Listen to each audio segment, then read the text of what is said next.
예, 안녕하십니까. 예, 먼저 성경 말씀을 봉독하면서 예배를 시작하도록 하겠습니다. 마태복음 25장 1절로 13절까지의 내용이 되겠습니다. 천국은 마치 등을 들고 신랑을 맞으러 나간 열 처녀와 같다 하리니 그중 다섯은 미련하고 다섯은 슬기 있는 자라. 미련한 자들은 등을 가지되 기름을 가지지 아니하고 슬기 있는 자들은 그릇에 기름을 담아 등과 함께 가져갔더니 신랑이 더디옴으로 졸며 잘새 밤중에 소리가 나되 보라 신랑이로다 맞으라 나오라 하매 이에 그 처녀들이 다 일어나 등을 준비할세 미련한 자들이 슬기 있는 자들에게 이르되 우리 등불이 꺼져가니 너희 기름을 좀 나눠달라 하거늘 슬기 있는 자들이 대답하여 이르되 우리와 너희가 쓰기에 다 부족할까 하노니라. 차라리 파는 자들에게 가서 너희 쓸 것을 사라 하니 그들이 사러 간 사이에 신랑이 오므로 준비했던 자들은 함께 혼인잔치에 들어가고 문은 닫힌지라. 그 후에 남은 처녀들이 와서 이르되 주여 주여 우리에게 열어 주소서. 대답하여 이르되 진실로 너희에게 이르노니 내가 너희를 알지 못하노라 하였느니라. 그런즉 깨어 있으라. 너희는 그날과 그때를 알지 못하느니라.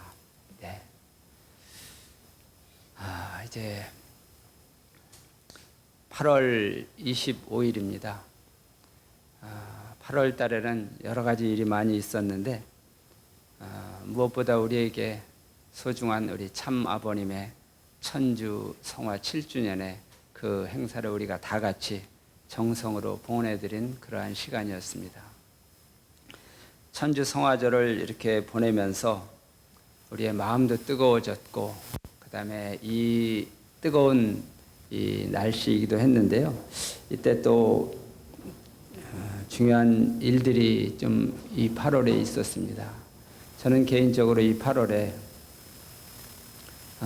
네 번의 성화식을 맞이하면서 여러 가지 생각을 하는 그러한 이 8월이 되었습니다. 8월 12일부터 우리 남부지역에 계신 우리 식구님이 성화를 하셔서 같이 성화식을 준비하고 하면서 8월 12일부터 어제까지였는데요. 두 번은 우리 식구님들의 성화식을 직접 주관해야 되기 때문에 같이 했고 한 번은 우리 사길자 회장님의 성화이셨고 그 중에 한 번은 우리 저희 장모님의 성화식이었습니다. 이렇게 성화식을 대하면은 이제 교회에 있으니까 성화식을 자주 이렇게 대하게 되는데요. 자주 대하게 되는 것과 다르게 그 성화하신 그분에게는 단 한 번뿐인 성화이시잖아요. 그리고 그 가족이나 그 유족들에게는 아주 중요한 그런 성화의 한 시간이에요. 그러다 보니까 이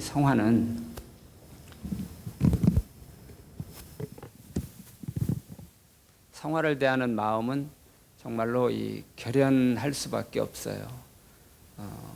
이 땅에서는 우리가 다 알지 못하지만 저 영계에 들어갈 때는 이 성화식이 얼마나 귀중하고 이 성화식을 대할 때는 알고 보니까 이 땅에서의 모든 결산이 이루어지는 그러한 시간이더라고요.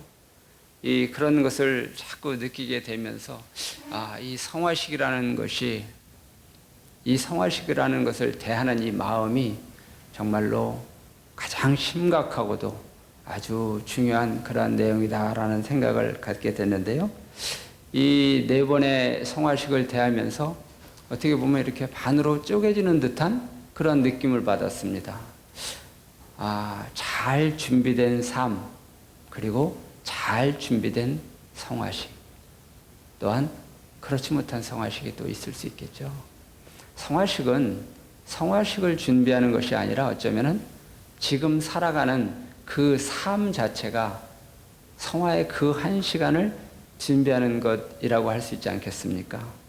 그러다 보니까 이미 성화식의 그때를 맞이할 때는 돌이킬 수 없는 이미 결과가 나와 있는 그 시간이 될 것이라는 생각을 갖게 되었습니다. 그렇다고 보면은 지금 이 시간 하루하루를 살아가는 것이 내 삶을 준비하는 것이자 내 성화식 그리고 내 삶의 모든 결산을 준비해가는 그런 시간이겠다라는 생각을 해보게 되었습니다. 우리의 삶은 준비의 연속입니다. 준비되지 않고 할 수 있는 일은 사실 많지 않습니다. 그런데 그 중에서도 이 성화식에 대한 준비는 해도 끝이 없는 것 같고 최후의 그 순간까지 멈출 수 없는 것이 또한 이 성화식에 대한 준비가 아니겠는가라는 생각을 해보게 됩니다. 성화를 하게 되면은요, 성화 보고를 하겠죠. 성화 보고를 하고 임종 예배를 드리고 하루가 지난 뒤에 입전을 해야 되겠습니다.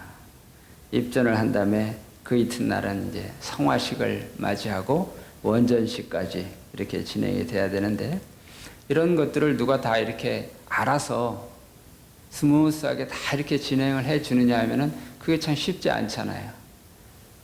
자녀가 해야 되고 어떻게 보면 이제 교회 책임자가 해야 되고 이렇게 해야 되는데 그 내용들이 성화는 누구나 다 갑자기 닥치는 거잖아요. 예정되어 있는 거 아니잖아요. 그러다 보니까 경황이 없어요. 다 경황이 없고 준비가 해도 부족한 게 또한 이 성화식의 일정이에요. 갑자기 이 3일 이 일정 가운데에서 너무나 많은 일을 해야 돼요. 부모님이 알았던 그 돌아가셨던 분 그리고 그 아들이나 자녀들이 알았던 모든 분들에게 연락을 해야 되는 일서부터 그 준비물을 챙기는 일서부터 손님을 맞이하는 일 그리고 그 행사의 그런 영적인 그 부분을 치리해 나가는 일 너무나 많은 일을 이 짧은 기간에 해야 되다 보니까 뭐 이것은 누구라도 당황할 수밖에 없고 많은 사람들이 준비에 참여를 해 주셔도 그것이 쉽지 않은 일인 것만은 틀림이 없는 것 같습니다. 어떤 성화시에 이렇게 가보면은 그 기본적인 이렇게 요즘은 영정사진을 이렇게 잘 걸어 놓잖아요.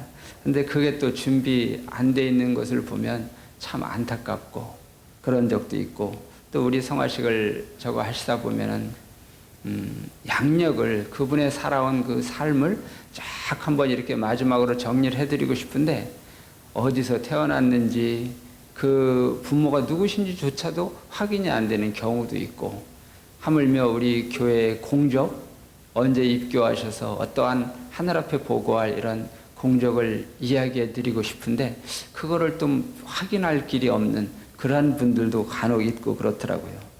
그리고 또 더 중요한 것은 이 가족 구성원 간에 이 성화식에 대한 정확한 합의가 이루어지지 않은 그런 가정에 보면 참 안타깝다라는 생각을 지울 수 없습니다. 이 성화하신 분이 축복 가정이시라 하더라도 그 자녀들 간에 또한 이견이 있는 경우 또 그 다음에 형제가 계시더라고요. 그 형제 간에 또한 그 이견을 보이시는 그러한 경우도 있고 또 축복 가정에 부모가 돌아가신 경우에도 그 남은 분들끼리의 그 이견이 좁혀지지 않아서 마지막까지 좀 불미스러운 그러한 성화식을 맞이하는 그러한 분들도 보곤 하였습니다. 한 번 가는 길이고 이 길은 누구나 가야 가는 길이고 복되고 참된 성화의 길인데 그날을 위해서 누구라도 온전한 준비가 정말로 필요한 길이다라는 생각을 해봅니다. 오늘 본문으로 읽어드린 그 말씀은요, 마태복음 25장에 나와 있는 그러한 말씀인데요. 그 말씀은 성화절과 어떻게 보면 좀 비교되는 결혼잔치, 유대에서의 결혼잔치가 배경이 되는 그러한 말씀의 내용이었습니다. 우리 아버님도 이 말씀을 이렇게 하실 때 예화를 참 재미있게 너무나 그냥 맛깔나게 이렇게 예화를 들어주시잖아요. 그런데 2000년 전에 예수님도 보면은 그러셨더라고요.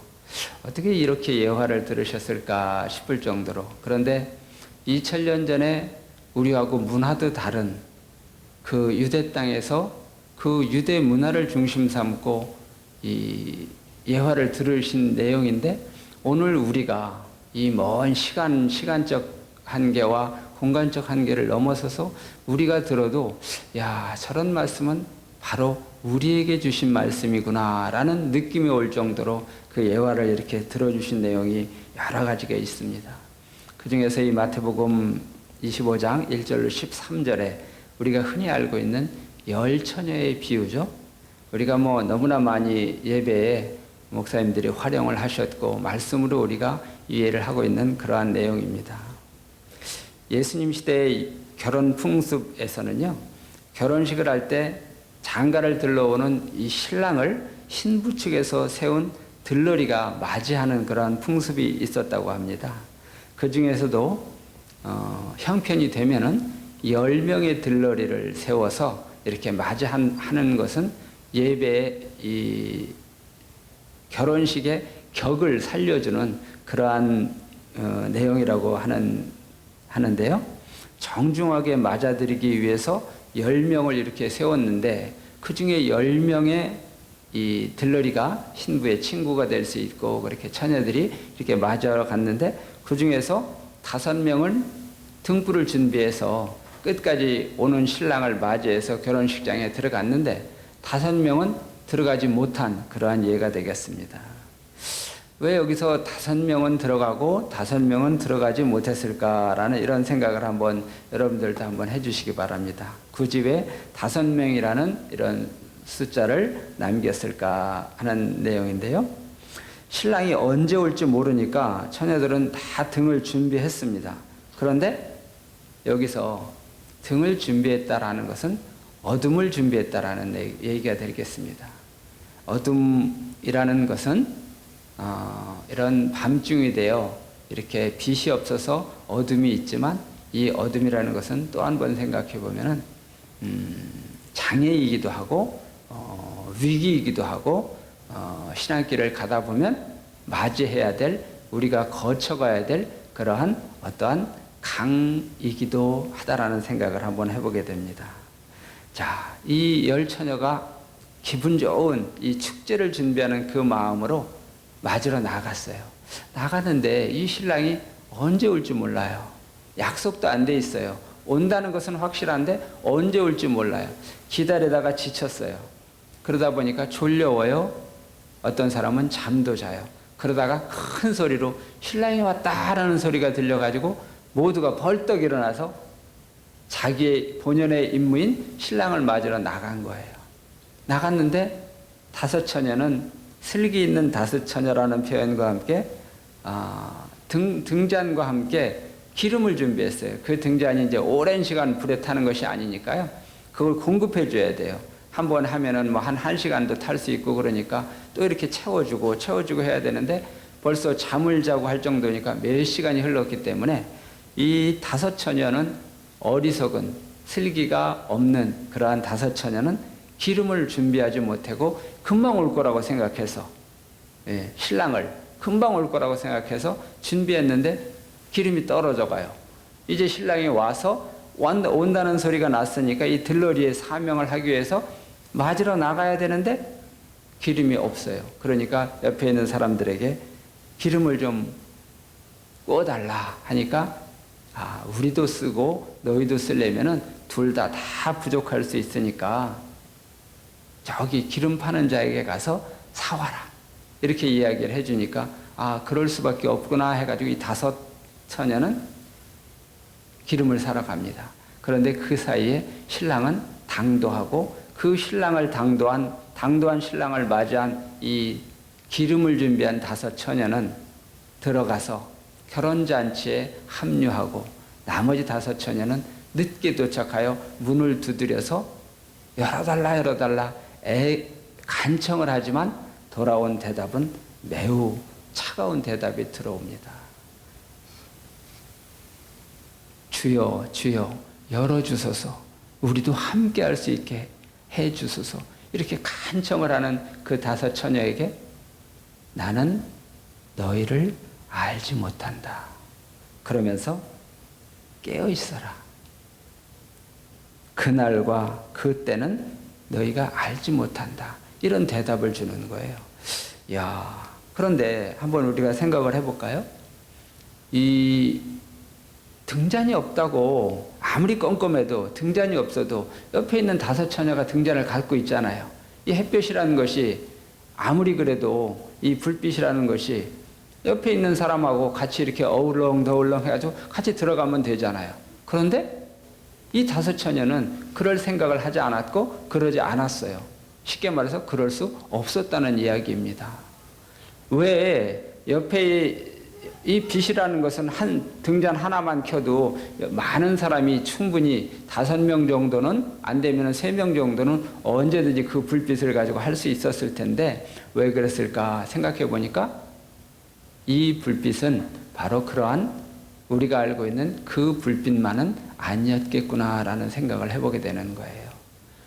한 사람이 꼭 하나만 쓸 수 있는 그러한 불빛이었구나. 그러면은 개인이 지고 가야 될 그러한 어떠한 책임이었다라는 생각을 우리가 비유로서 우리에게 주신 것 아닌가라는 생각을 해보게 되는 겁니다. 이 등불을 내가 지고 가야 될 이 등불을 이야기하면서 여기서 보니까 5 처녀는 결혼식장에 들어갔어요. 5 처녀는 결혼식장에 들어가지 못했어요. 그러면서 이분법적으로 이렇게 확 나누어졌어요. 그리고 그 결과는 아주 극명하게 나뉘어졌거든요. 5 처녀가 들어갔을 때 여기에서는 그 사람들은 아주 큰 혼인잔치에 축복의 잔치에 들어가서 그 축복권에 들어갈 수 있었는데 이 5 처녀는 아주 큰 어떻게 보면 저주를 받았어요. 아니 우리가 상식적으로 생각해 보면 수고해 준 그들이 하다가 준비했는데 어려워서 등잔을 준비하지 못한 그러한 내용이었을 텐데 그 내용을 가지고 왜 이렇게까지 극명한 결과로 예수님은 예화를 들어서 설명해 주셨을까? 그 내용을 지금 우리가 이렇게 성경을 통해서 말씀을 우리가 듣게 되는데요. 그 우리에게 주는 어떠한 교훈이 있으셨을까를 한번 여기서 생각해 보게 되는 것입니다. 깨어 있으라. 너희는 그날과 그때를 알지 못한다라는 이 성경 구절과 함께 그러면은 우리가 준비하는 것은 우리의 신앙을 한번 돌아볼 때 나는 지금 예배 참석도 잘하고 있고 축복 가정으로서 아니면 신앙인으로서 내 도리와 책임을 지금 잘하고 있는데 그러면 나는 지금 등불을 준비하고 있는 자인가? 기름까지 준비하고 있는 자인가를 우리에게 묻고 있는 것이 아닌가 하는 생각이 드는 것입니다. 그런데 여기서 이 10 처녀 중에서 자기가 신랑이 왔을 때 불빛이 꺼지라고 생각했던 사람은 아무도 없었어요. 그런데 결과는 5명만이 불이 꺼지지 않았고 5명은 불이 없어서 주님을 맞이하지 못했어요. 신랑을 맞이하지 못했어요. 우리가 여기서 간과하면 안 되는 그러한 내용은 누구나 자기는 등불이 있다라고 기름까지 있다라고 충분히 주님이 오실 그 시간에 나는 밝은 빛을 가지고 있을 거라고 생각하고 있다라는 것입니다. 비단 우리뿐만이 아니겠죠. 우리 수많은 이 시대에 예수님을 중심 삼고 신앙하는 수많은 기독교인이 있습니다. 그날을 준비하고 그때를 맞이하고자 간절히 소망하는 그러한 신앙인들이 이 시대에 무척 많이 있습니다. 그런데 그들에게 과연 기름은 남아있는가? 그들이 이 성경 구절을 인용하여 수도 없이 많은 설교를 하고 설교를 듣고 있는 지금의 실정이지만 그들에게 내 기름은 남아있을까라고 생각해보는 그러한 시간을 가질까 하는 생각인 것입니다. 그런데 여기서 아까 말씀드린 대로 5명은 들어갔고 5명은 들어가지 않았어요. 이런 물리적인 숫자에 의한 5이 아니고요. 반은 들어갈 수 있고 반은 들어갈 수 없다라는 그러한 구분이라기보다는 분명히 들어가지 못하는 자들이 있다라는 것을 생각하면 좋겠다라는 생각을 해보는 것입니다. 나는 그러면은 지금 이 시간 여기서 예배를 듣고 있는 우리 모든 식구님들께서 내 기름을 한번 생각해 봐야 됩니다. 내 기름이 주님이 오시는 그때까지 충분한 빛을 발하고 있을 것인가? 내 심정이 주님이 오시는 그때, 나도 한때 뜨거웠던 것은 분명하고 뜨거웠기 때문에 지금 이 자리에 여기까지 남아있지만 내 그 뜨거움의 그 강도가, 내 심정의 강도가 주님을 맞이할 수 있는 그 불빛을 낼 수 있는 그러한 에너지가 있는가, 그러한 열정이 있는가 라는 것을, 혹시 희미한 불빛이라서 어둠과 빛을 구분하지 못하는 그 정도의 신앙은 아닐까, 그 정도의 심정은 아닐까, 한번 이 시간 우리가 반성하면서 한번 생각해 봐야 될 그러한 시간이라는 생각을 해봅니다. 예수님이 예화를 들어주시면서요, 25장에 요 바로 다음에 13절까지에는 열처녀의 비유를 들어주셨고 14절부터는 달란트의 비유를 들어주셨어요. 달란트, 5달란트를 종에게 주고 2달란트를 종에게 주고 1달란트를 종에게 주어가지고 3명의 종에게 달란트를 주고 떠납니다. 떠나온 뒤에 나중에 그 결과를 보는데, 그 결과를 볼 때 5달란트 받은 사람은 장사를 하고 어떻게 해서 불려왔어요. 2달란트도 그렇게 했어요. 그런데 1달란트를 받은 종은 우리 주인께서는 심은 것에서 구하는 분이 아니라는 그러한 심지를 갖고 땅에 묻었습니다. 땅에 묻었는데, 땅에 묻었다가 1달란트를 그대로 자기 주인에게 돌려드린 그 종에게는 엄청난 저주의 말을 그 주인이 하게 됩니다. 우리가 상식적으로 생각해 보면 설령 2배로 불린 사람보다는 결과적으로 못할 수 있겠지만 땅에다 잘 묻어서 주인이 준 그 달란트를 훼손하지 않고 돌려드렸다라면 그렇게까지 아주 그냥 저주를 받을 일은 아닐 거라는 생각을 하는데, 결과는 아주 저주를 하십니다. 이 주인은 곧 주님이 예를 들어서 한 거잖아요. 우리에게 신앙적으로 주신 말씀이잖아요. 그러면은 땅에 묻었던 그 1달란트와 5달란트를 받은 사람과의 결과가 또한 여기서 완전히 극명하게 바뀝니다. 이 1달란트를 가져다 준 그 종에게는 그 달란트까지 뺏어가지고 많은 달란트를 가져온 그들에게 나눠주면서 너는 바깥에 어둡고 쓸쓸한 곳으로 내어 쫓겨서 그것을 경험하라는 아주 그런 저주의 말씀을 하시는 거예요. 완전히 결과가 나뉘어진다라는 이런 생각을 우리가 이 예화에서 하게 되는데요. 그 다음에 주셨던 말씀 또한 그렇습니다. 그 다음에는 예수님께서 이런 예화를 주십니다. 너희는 천국에 오는 그때 내가 몸을 쓰고 이 땅에 와서 배고프고 굶주리고 헐벗을 때 너희는 나를 돌보지 않았다. 이렇게 이야기합니다. 그러니까 제자들이 이렇게 반문해요. 주님, 언제 우리가 주님이 배고플 때, 주님이 헐벗을 때 주님을 돌아보지 않았습니까? 우리는 주님에게 늘상 관심이 있어서 주님이 먹고 입는 것에 항상 우리가 챙겨드렸지 않았습니까? 라고 대답을 합니다. 그러자 대답은 이 세상에 있는 가장 미천한 자들을 돌보지 않은 것이 나를 돌보지 않은 것이다. 이런 대답을 합니다. 이 제자들은 그 현실 속에서 깜짝 놀란 거예요. 주님을 돌보는 것이 우리의 신앙의, 우리의 도리의 전부인 줄 알았는데 나와 전혀 관계가 없는 미천한 그들을 눈길도 주지 않고 그들이 굶어 죽고 그들이 헐벗어서 고통받고 있는 것을 돌보지 않은 것은 곧 나를 돌보지 않은 것이다. 그러면서 이런 말씀까지 합니다. 벌 받을 자들은 영원한 형벌의 자리로 들어가고, 상을 받을 자들은 영생의 의인의 자리로 들어간다. 이렇게 완전히 나눠주십니다. 예수님을 잘 모신 자들이 잘 모신 자들이 아니라는 거예요. 눈에 예수님을 잘 모실 자들은 그건 당연하다는 거예요.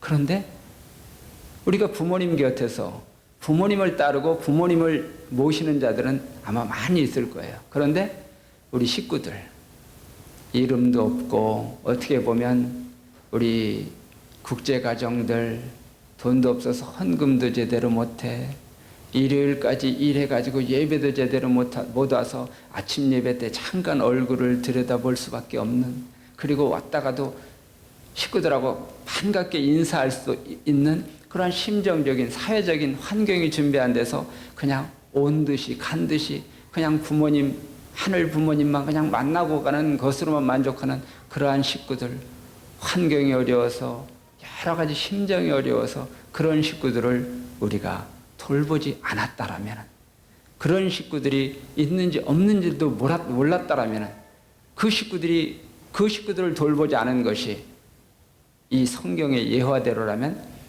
주님을 돌보지 않은 것, 주님을 모시지 않은 것, 바로 그러한 결과이고, 그들은 영원한 형벌의 자리로, 그리고 그들을 따뜻하게, 그들을 손잡아주고 그들을 마음으로라면 같이 위로한 그들은 바로 주님을 모신 그 영광의 자리에 들어간다라고 이렇게 성경에서는 이야기하고 있습니다.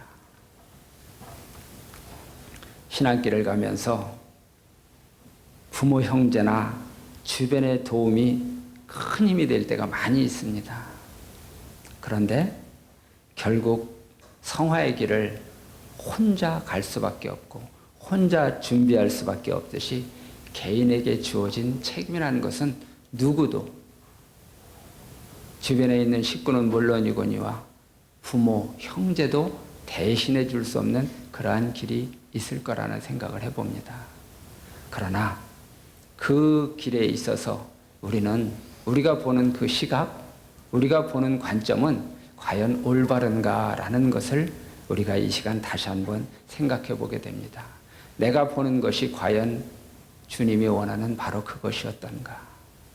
아니면 내가 전혀 보지 못했던 그곳을 나에게, 내가 심정이 있고 내가 건강이 있다면 바로 주님이 원하는 곳은 바로 그곳을, 아무도 돌보지 않았던 그곳을 돌보라고 내게 명하고 계신 것은 아닌가라는 생각을 이 시간 함께 하시면서, 아직 우리가 심정이 있어 이 시간 이 아침 예배에 나오실 수 있고 건강이 있어 여기까지 이렇게 걸어오실 수 있는 우리 식구님들은 아직 기회가 많이 남아 있습니다. 그 기회를 다시 한번 놓치지 않는 지혜로운 우리 천복궁교회 식구님들 되시기를 소망합니다. 우리 다 같이 자리에서 일어나 내가 매일 기쁘게 찬송가 427장 찬송 올리시겠습니다.